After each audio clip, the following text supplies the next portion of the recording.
Hey everybody, Mary Z back once again for Voice Hacks. So today I wanted to talk about common mistakes that people make when they're first learning how to scream. So let's talk a little bit about some things that you should or should not do. So hopefully you will not repeat these mistakes on your screaming journey.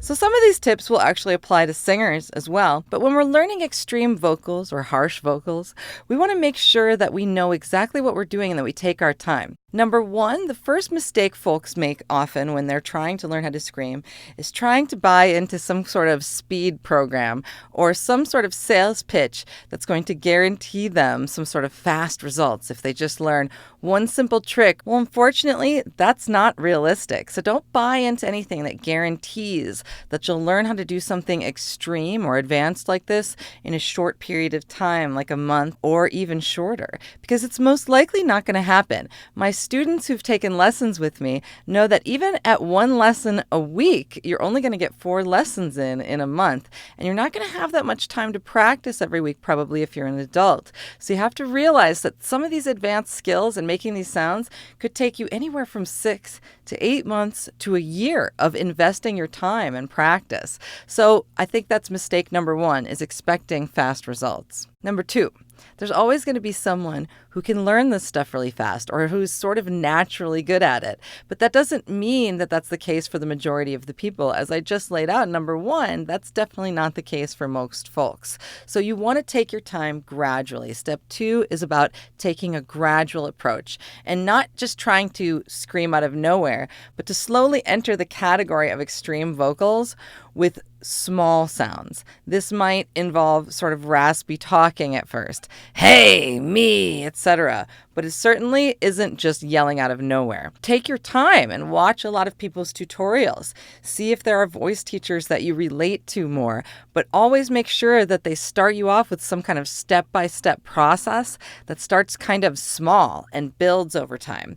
We shouldn't necessarily be trying to scream along with a song or just go for anything. The next mistake that new screamers often make is simply just trying to imitate people.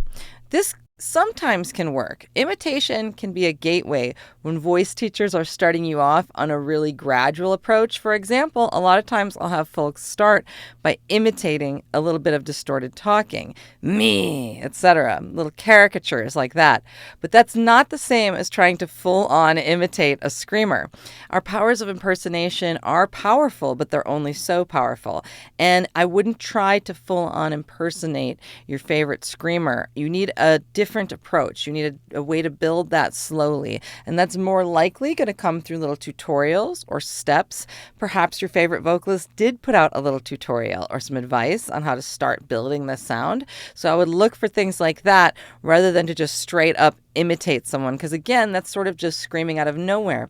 And if you don't know how to make the sound, you're probably just going to shout. The fourth thing that new screamers do that they don't really think about is they don't arm themselves with any education. So a lot of times before you even start making these sounds, you really want to look into some of the research about how some of these sounds are made. What is a false chord scream? What is a fry scream?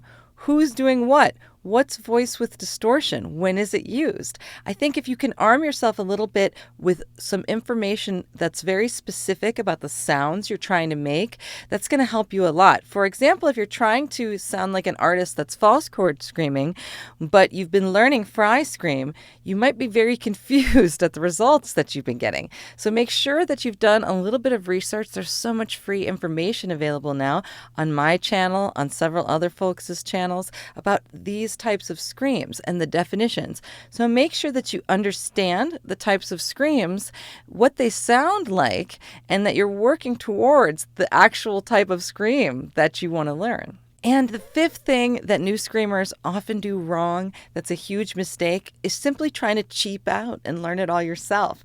We honestly can't always be self-taught vocalists. If I didn't have a lot of classical training and other training as my basis for this stuff, I couldn't have really learned or even understood a lot of the research about harsh vocals. You really need some vocal training. Nowadays, you could actually find a good teacher who does harsh vocals and understands it. Back in my day, we didn't have that option. I had to go to more like classical teachers and learn other styles of singing. But I highly recommend that if you feel like you aren't really getting anywhere with video tutorials, or you're sort of feeling any sort of issues that might be hoarseness and things are not going right learning with yourself, then just humble yourself and take a lesson or two with someone who's really, really good. Because just that one lesson or two might give you enough information and understanding to make videos make more sense even. So it's worth kind of investing in a little bit of training when you're trying to do something super advanced, because most folks simply cannot do this stuff on their own. The last mistake is not stopping when you're becoming hoarse. So we shouldn't actually be injuring ourselves or becoming hoarse when we're making the correct sound. If anything you're doing while you're trying to teach yourself how to scream is causing hoarseness or pain or strain, the biggest mistake you can make is not stopping and not trying to see a vocal coach to try to adjust that, because we definitely do not want to continue with anything that's causing us pain or hoarseness under any circumstances. You'll just cause permanent injury. So that's one of the biggest mistakes you can make, is sort of no pain, no gain, and powering through it. That rule does not apply to singing. If you have pain, you're going to lose gains. So please don't continue.